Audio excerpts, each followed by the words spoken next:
Gələn ildən vergilərlə bağlı çox sayda yeniliklər qüvvəyə minəcək. Qanunvericiliyə edilmiş dəyişiklikləri Vergilər Nazirliyi bir daha ictimaiyyətə izah edib. Ən vacib yeniliklər barədə Elgiz Nəbilinin reportajından xəbər tutacaqsınız. Yanvarın 1-dən qüvvəyə minən yeniliklərdən biri spirtli içkilərin satışı ilə bağlıdır. Artıq bu məhsulları yalnız plastik kartla almaq mümkün olacaq. Əks halda ciddi cəzalar nəzərdə tutulur.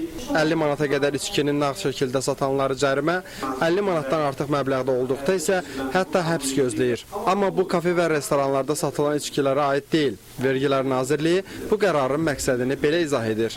Vergi yığmaqdan vacib, mən sizə səmimi olaraq deyirəm, ölkədə nəğdsiz əməliyyatların aparılması mədəniyyətinin formalaşması, nəğdsiz aparmaların nə qədər aydın, sadə, şəffaf olmasını insanlarımıza və vergi ödəyicilərimizə izah etməkdir. Yəni biz bunu vergi ödəyicilərimiz üçün bir cəza mexanizmi olaraq düşünmürük. Biz vergi ödəyicilərimizi inandırmağa çalışırıq ki, nəğdsiz əməliyyatlar onların xərclərini azaldacaq. İstər bir butulka, istər bir litr, istər 1000 dənə alkoqollu içki almaq istəyən, onu kredit kartları, debet kartları və digər ödəniş kartları vasitəsilə almalıdır. Və biz burada hər hansı bir şəxsin əziyyət çəkəcəyini düşünmürük. Əgər çəkəcəksə də bir gün gec içsin. Hələ gedib içib ondan uğur qazanan, nə bilim, bir şəxsə biz rast gəlməmişik. Kartla ödəniş aparmaq üçün isə obyektdə postterminal olmalıdır.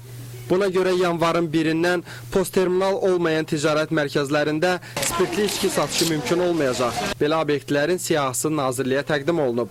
Vergi orqanlarına tapşırıq verilib ayın 15-nə qədər, yəni bu günə qədər ölkədə spirtli içki, yəni və yaxud bütün məmulatları satan və post terminalı olmayan obyektlərin dislokasiyası bu gün Vergilər Nazirliyinə təqdim ediləcək. Yəni hansı obyektlər ki bunu satır, amma post terminal yoxdur. Ölkədə kifayət qədər post terminal ehtiyatı var. Banklar buna hazırlıqlıdır, vergi orqanları buna hazırlıqlıdır. Bizim post terminallar bildiyiniz kimi mobil telefon xidməti vasitəsilə çalışır, yəni rabitə mobil telefon operatorları tərəfindən təmin olunur. Ona görə istənilən Dağ kəndinə də biz o post terminalın quraşdırılmasına və fəaliyyətini təmin etməyə həm imkanımız var, həm həvəsimiz var və ilin axırına qədər hardasa yoxdursa da biz onu təmin edəcəyik.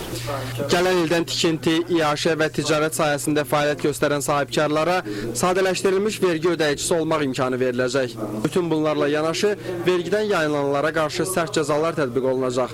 Hətta onların ölkədən çıxmasına qadağa qoyulacaq.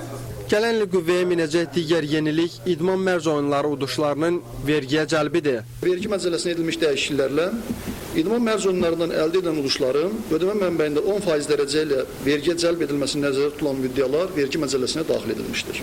Bütün bu dəyişikliklər 2016-cı il yanvar ayının 1-dən qüvvəyə minəcək.